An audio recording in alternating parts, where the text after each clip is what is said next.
इस पंचायत मंत्री को जो पार्टी टिकट देगी उस पार्टी का पूरे हरियाणा ग्राम पंचायतें बहिष्कार करेंगी। हम उस पार्टी को बिल्कुल भी साथ नहीं देंगे। ये सरकार इतनी तानाशाह सरकार है। इस पंचायत मंत्री के बोल देखो आप। किसान आंदोलन में ये वही पंचायत मंत्री था जिसने किसानों को मां बहने को गाली दी। 10 दिन के बाद हर गांव के बाहर बीजेपी और जेजेपी नेताओं के बहिष्कार का बोर्ड लगाएंगे। बीजेपी जेजेपी नेताओं की एंट्री बैन करेंगे। ये आपको गुमराह करना चाहती है। आज से पहले कितने सरपंचों ने जमीनें खरीद ली भाई? तो सरपंच होने के बाद में कितनों ने बंगले बना दिए। 60% की जमीन बिकती है बाद में। और ये नेता लोग एक विधायक बनने से पहले इनकी प्रॉपर्टी देखो और बाद में देखो हजारों करोड़ की प्रॉपर्टी मिलेगी इनकी। ये लोग हमारे समाज में फूट डालकर हम लोगों पर ऐसे ऐसे कानून थोप देते हैं हमारी एकता न होने की वजह से। आप जब तक इन लोगों को नहीं समझोगे ये ऐसे ही आप लोगों का मजाक बनाते रहेंगे और आप पे तरह तरह के कानून थोपते रहेंगे। पीछे सरकार ने एक कानून पास किया था, लिविंग रिलेशन का कानून।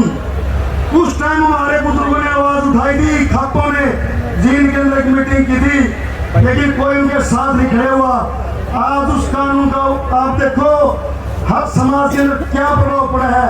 हर गांव के अंदर आप लोगों के सामने आने लगे वो केस। ये हर प्रकार के ऐसे ऐसे कानून थोपते हैं ताकि आपके समाज को कमजोर किया जा सके, आप लोगों की शक्ति को कमजोर किया जा सके। ये लोग देहात को इन लोगों ने निशाना बनाया। जब तक देहात मजबूत रहेगा कोई भी सरकार तानाशाही लागू कर सकती। ये लोग डरते हैं आपसे। किसान आंदोलन में लोगों ने देख लिया, ये इसलिए देहात को कमजोर करना चाहते हैं। जिस दिन आपकी पंचायती राज व्यवस्था खत्म होगी तो आपकी खापें खत्म हो जाएगी और आपका देहात खत्म हो जाएगा। और जिस दिन देहात खत्म हो गया ये तानाशाही लागू कर लेंगे तो हम लोग अपने गांव देहात को बचाने के लिए इस तानाशाह के खिलाफ 5 महीने से लड़ाई लड़ रहे हैं। ये लड़ाई आप लोगों की लड़ाई है, गांव के अंदर रहने वाले हर व्यक्ति की लड़ाई है। आज गांव के 10 आदमी आते हैं, सरपंच साहब ये काम करते हो। सरपंच बेचारा मजबूर है, वो काम ही नहीं कर सकता, उसको अपने लोगों के सामने शर्मिंदा होना पड़ता है। क्योंकि पंचायतों के पास पहले बहुत ताकत थी, पंचायतें काम करवाती थी गांव में बढ़िया बढ़िया, लेकिन पंचायतों के हाथ बांध दिए।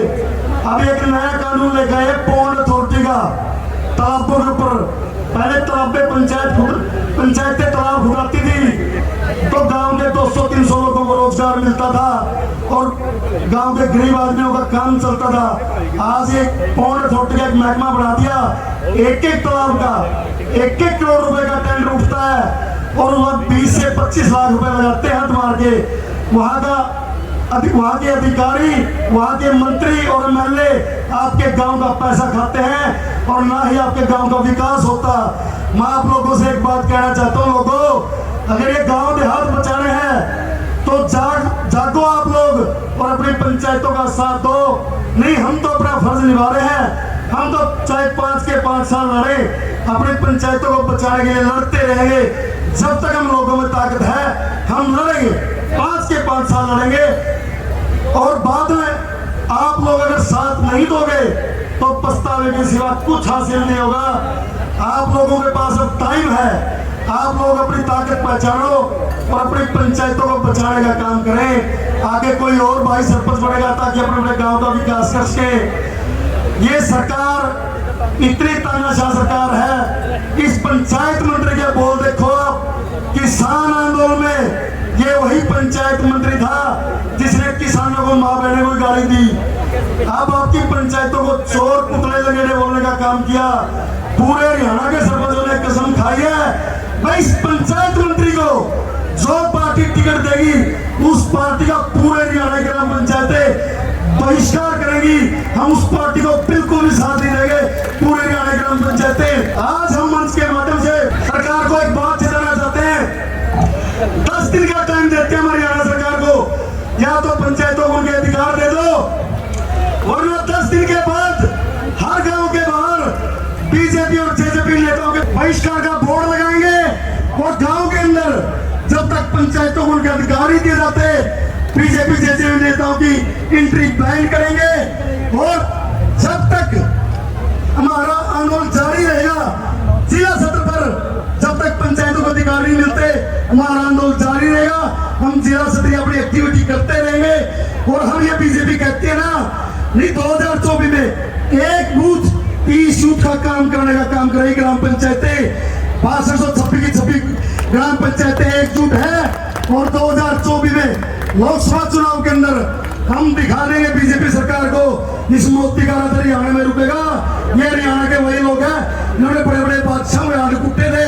ये खट्टर तो चीज ही क्या है भाइयों, आप लोग हमारा साथ दो, हम लड़ते रहेंगे और 2024 तक आंदोलन ऐसे ही जारी रहेगा। साथियों, हर सरपंच साथी का फर्ज बनता है अपने अपने गांव को बचाने के लिए। भाइयों मेहनत करो। अब भी कुछ साथी अपनी कमी दिखाने लग रहे हैं, मेहनत नहीं करते।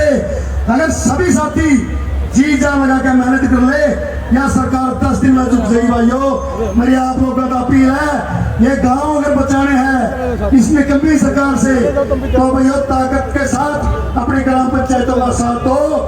और सभी साथियों से अपील करते हैं, गांव के लोगों से अपनी अपनी पंचायतों का साथ दो।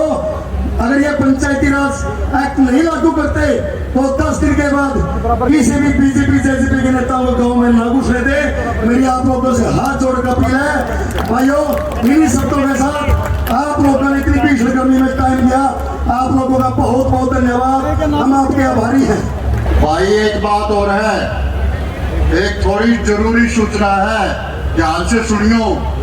आप अपने साथ जो हो रहा है वो देख रहे हो कल परसों से, और सरपंचों ने भी और पहलवानों ने भी और किसानों ने भी, नरेगा भी, दलितों के साथ भी, जितना अन्याय अब आपके साथ हो रहा है वो किसी के साथ नहीं हो रहा। ठीक शुक्रवार के दिन 11 बजे कुरुक्षेत्र धर्मशाला में सभी खापों की 4 धर्मशाला में पंचायत होगी, सभी खापों के हरियाणा की, और 2 तारीख का समय होगा। आप जाग जाइए और दलित समुदाय भाई से अपील भी है, वो हमारे साथ है। सर्व जातीय सब एकता में बन जाओ और लड़ाई लड़ने के लिए तैयार हो जाओ। सरपंच, पहलवान, किसान, दलित 36 बिरादरी एक साथ होकर के एक मुट्ठी में लड़ाई लड़ेंगे। ठीक 11 बजे 2 तारीख शुक्रवार को खापों की पंचायत होगी, बहुत बड़ी कुरुक्षेत्र धर्मशाला में। धन्यवाद। हम अपने खापों को आश्वासन देते हैं कि हमारी पूरी की पूरी कमेटी 2 तारीख को कुरुक्षेत्र में आपके साथ पहुंचेगी और कंधे से कंधा मिलाकर पूरा ग्रामीण समाज एक होकर इस नशा के खिलाफ लड़ाई लड़ने का काम करेंगे। और आज से भाइयों लोकसभा चुनाव के लिए जो एमपी गांव में आते हैं इनका जमकर बहिष्कार करो। ये गांव अपने हैं, इन लोगों के नहीं। ये अपने गांव में आके हम लोगों को बेवकूफ बनाते हैं। 75% पॉपुलेशन गांव के अंदर बसती है, हमारे वोट लेकर हमारे साथ ही अत्याचार किया जाता है। जाग जाओ भाइयों, वरना अकेले अकेले मारे जाओगे सभी के सभी आप।